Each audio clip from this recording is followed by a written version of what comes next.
My name is Brian Ramacco, and today I'd like to use a handheld ultrasound unit to take a look at the distal biceps tendon. Anatomy review, right? There's no tendon sheath. You have a short and a long head, plus a bicipital aponeurosis called the lacertus fibrosus. And so here we have the long head coming on this and actually squeaks underneath the short head.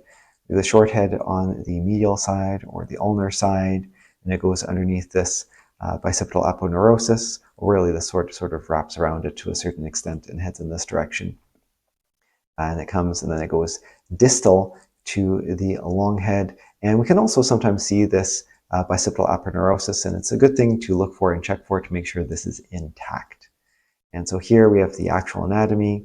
You can sometimes even see the difference between the heads. And so there they are, they're heading there, they're attaching to the radius there, and there's that lacertus fibrosis. So why are we checking this? Well, we're going to look for tears, partial tears or full tears, and you could have a tear or a rupture of just one head of the biceps. It may retract, it may not. It may not retract that much if the lacertus fibrosis is intact.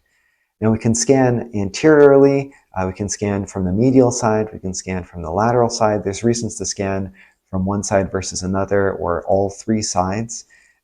Typically, you want to see as much as you can from the anterior side. And I've seen cases of this musculotendinous junction being injured.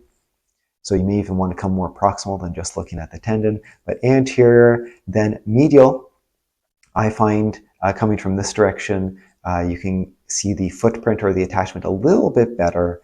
And then lateral, you can do dynamic imaging and make sure that the tendon seems to be attached to the radius.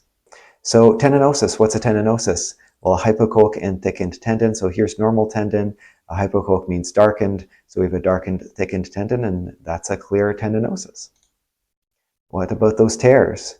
Well, fiber disruption, some laxity of the fibers, and discontinuity, right? As I mentioned, full ruptures may not be retracted, so you can use that lateral view, dynamic imaging, as you rotate the arm, the radius rotates, so it should pull on the tendon, so you should see the tendon tense, and if you don't see the tendon tense, then that means it's not attached. Okay. There's also a bicipito-radial bursa that sort of wraps around. So if you see something like this, then think that there is an issue with the bursa, some sort of bursitis, maybe more hypoechoic or even anechoic, depends what's going on with this fluid. So in an anterior transverse view, we get the sort of clamshell appearance, and there's our biceps tendon. Now sometimes you may even be able to see the distinction between the short head and the long head, but you can't always see that distinction. And here, if you angle the tendon towards the ulnar side, basically towards the medial condyle, you can sometimes see this bicipital aponeurosis, and if you can verify that's intact, you should do that. Now the anterior view in long axis, so there's our tendon there. You can try to follow it down to the attachment, following the musculotendinous junction and the muscle and into the tendon. That's normally easy. Following it all the way down is a little tricky. So actually seeing that attachment is really tricky. You can try to heel toe the transducer. You can try to turn on spatial compound imaging, and it still becomes tricky. So you just do your best. But you can evaluate most of the tendon in this view. So you basically want to do most of your evaluation in this view. Now the medial long axis, this is the one you're more likely to be able to see the attachment. And it's sometimes called the pronator window. And as John Jacobson says, this is the best view for problem solving. And that's because you can follow the tendon right to that distal attachment normally.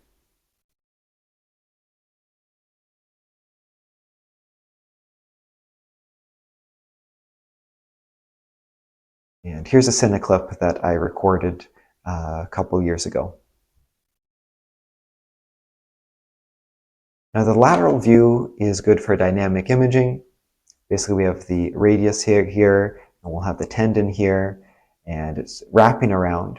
And then you can basically just rotate the arm, and we should see this basically move around. We can even see sometimes the tendon come around the other side.